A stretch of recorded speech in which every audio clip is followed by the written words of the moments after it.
بپنم کسی آزار دادگان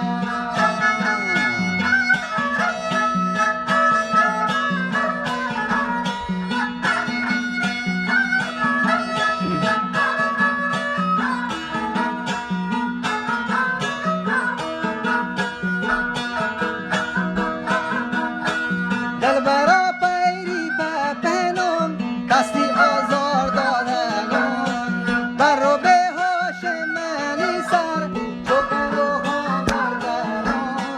آن پا دست کرده گاره نکه است و زندگان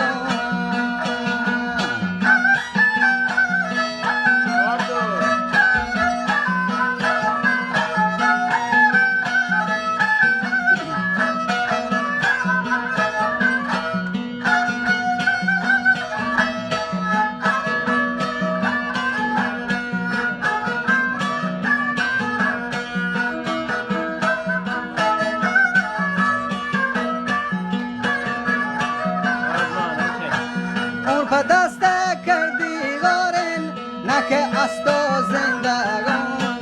نکومه باز کلم گوش گفتک بازین مرزگان صورت و رنگا تمامه من ندی چوش جوان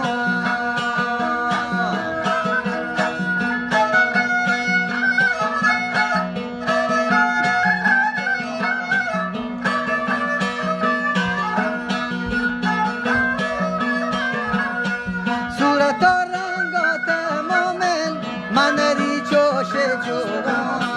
گردن و گریه لطیفن دم چو ماه چاردهان حسومی حلش کرندید جن حلی جلو شنان